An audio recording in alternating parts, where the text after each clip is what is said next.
Today I was planning to give you guys another must watch. That was my plan, and I could, but no, I got other shit to do. When I was planning to do that, like Fate was like, nope, you got some other shit to do. You got some High Score Girl 2 freaking review, baby, and you ain't doing nothing else today. You know what? I'm fine with that. Sure, I'm always gonna use more High Score Girl. In fact, before I get into this review, speaking of more High Score Girl, we're getting more High Score Girl. In October, it has been released by High Score Girl Season 2 is coming out this year in fall, October, baby. Oh, everyone heard like, holy shit. See, I'm excited. I'm freaking happy. I am hyped. Now all we need is our Children of the Whales Season 2, and I'll be like, thank you, Netflix. Thank you, Netflix. There's a reason why I like when anime's on Netflix, because when anime is being supported by a streaming service that popular, it is most of the times guaranteed a season 2 or a next season. There's a reason why I do love Netflix. It helps out anime a lot. Animes that you thought would never get another season will get another season as long as it's on Netflix, and it does well. And High School Girl has been very popular ever since it was released on Netflix. So it was just a matter of time. So all 3 episodes of High School Girl Extra Stage, or you could just say episodes 13 through 15, pretty much is what it is, have been released at the same day. And I was playing, maybe if I watch them all at once, I just give you guys a review about it. But like, nah, I can't do that. This series is based off of one of my most favorite manga series of all time. So there's no way I can just give it that kind of injustice. If I'm going to review this, I got to review this right, okay? I have to do it episode by episode like I always do. Or that's just something else that happens. So I'm going to do one today, one tomorrow, and one, of course, on Saturday. So if you got more High School Girl goodness, makes me more videos to make, and I don't mind. Total perfect sacrifice I'm willing to make. So without further ado, let's get right into the review of High School Girl Extra Stage Episode 1. So Haruka, the second love rival for Haru's affection, has finally confessed to him last episode. And there's another circumstances, in a way. A condition. If she wins, they go on a date. If he wins, she'll drop it. So, however, he was talking to his best friend. His best friend was like, well, you should do it. In fact, maybe instead, maybe you should also let her know that you like someone else. But Haru is so oblivious because he's a game nerd and all he thought about gaming, never really thought about the feelings of other girls and how everyone else would feel about him. He always thought it was just him and gaming, him and his hobby. And there's people out there that exist where they just don't have time for girls or they don't care much about them. But they probably do, but they don't realize it. Haru is one of those people. Very realistic. A lot of people say as a point of a dense character, and yes, he is dense. I will give you that. But there are people out there who are so obsessed with their hobbies, they don't see themselves in relationships, and that's the freaking truth. So he has Haruko, and now he has Ono to think about. Now he has to decide what he's gonna do, man. Like, he's just a dude who just want to play video games, but he never thought about going out with someone for life. And I bet a lot of people in life thought they would never go out with anyone in their lives. But life happens, Life will give you a curveball, and it's up to you to decide what you're going to do with it.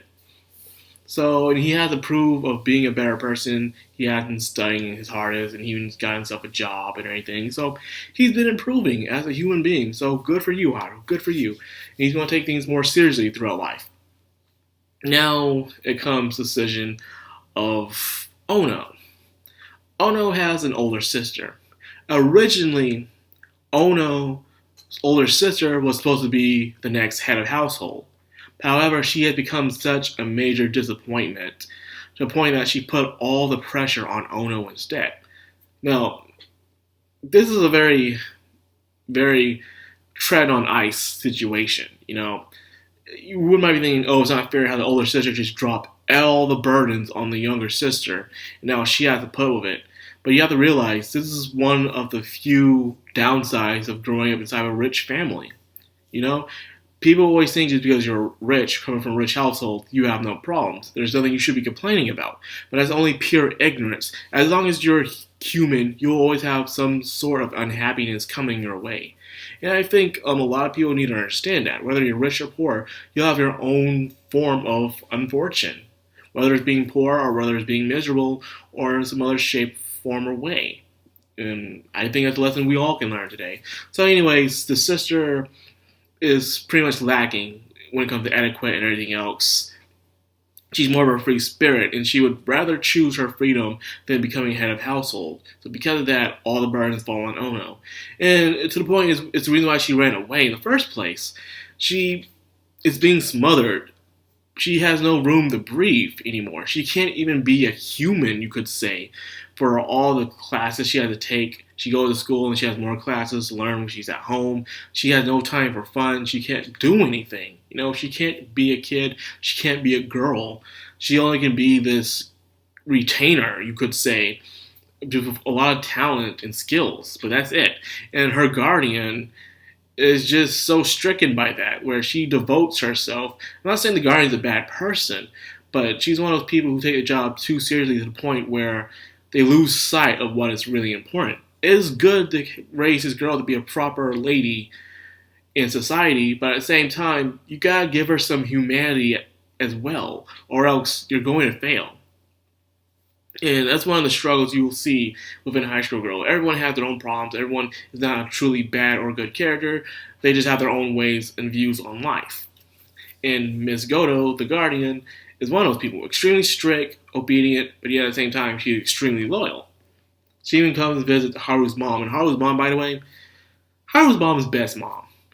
She really is. I've said this before. She is one of the best moms in the anime. It is a damn shame that she was never on the list of best moms. But she is a goofball. She plays around a lot. She likes to pull tricks on the kids and stuff. But when it comes to serious adult talk, you'll see her shine and be this shining beacon of wisdom that she carries. And it's just freaking amazing. So, anyways, she invited the butler out on to get some pancakes at her place. Well, it was a perfect excuse for Ono and Haru to have their little date at a special little festival in an arcade.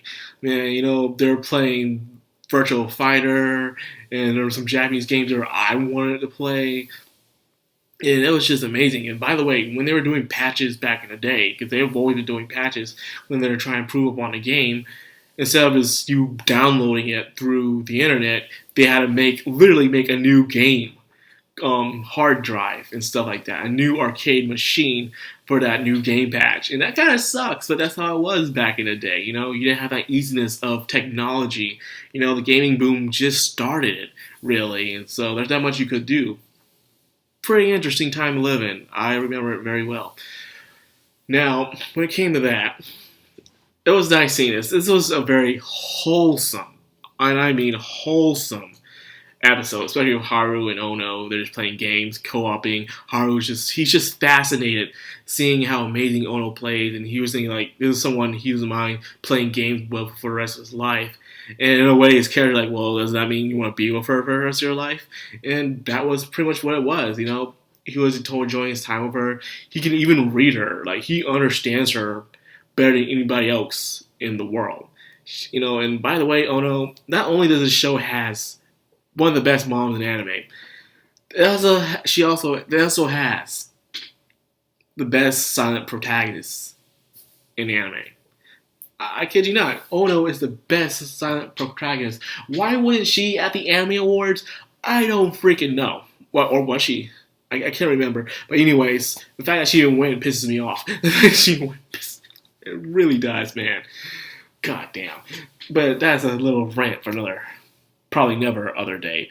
But yes, it was just sweet seeing these two together and the chemistry they have, how easy they can read each other. She gives them a sense of being around someone, and he understands her so well and stuff.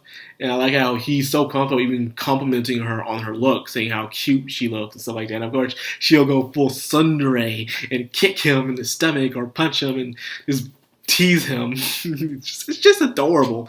It doesn't get any more wholesome than this until they grow up, get married, and have a family, and then it gets extremely wholesome. But still, man, this was... It's just nice having High School Girl back, okay? It's really nice. It's one of the very few anime that JC Staff does well that's based off a manga. And not only that, it's freaking all CGI. But the CGI is so perfectly placed to the point it still feels a mix of 2D animation at the same time. It works so well with each other. And I haven't seen something this amazing since Land of the Lustrous. Hopefully for God, that gets a season 2 as well, because, you know, that was one of the best animes at the time it came out. So hopefully that gets a season 2 as well. So anyways, that was it for that episode. He had the feeling that he might never see her again, that this might be the last time he see her, and things are just only going to get worse for Ono for a while, you know. She's going to go through a bumpy ride, especially with Miss freaking Goto being a misunderstanding kind of person. It really sucks. But yeah, that was the episode 13, I guess. I'll name it episode 13 of the review of High School Girl. We got 2 more episodes left. And then, of course, can't wait for that season 2. It feels like all my dreams are coming true. It really does. You know, 2019 looks like a good year for anime for me, at least for announcements. You know, we get announcements of new seasons. We get announcements for animes that are coming out that should have been coming out years ago. It's just been a baller, man, for me. And that's the reason why I've been so happy lately. It's just been all of the amazing announcements and shit that's been happening. And it's just like, yo, anime gods, thank you. Anyways, that's all I got for this video. I hope you guys enjoyed. I hope you guys are excited that High School Girl is back as much as I am. And that's all I got for this video. So if you love my content, you love what I do here, you know, why not leave a like, comment, subscribe, and of course, hit that bell icon so you get notified every time I upload. This has been the Mad Crown on Anime, signing out.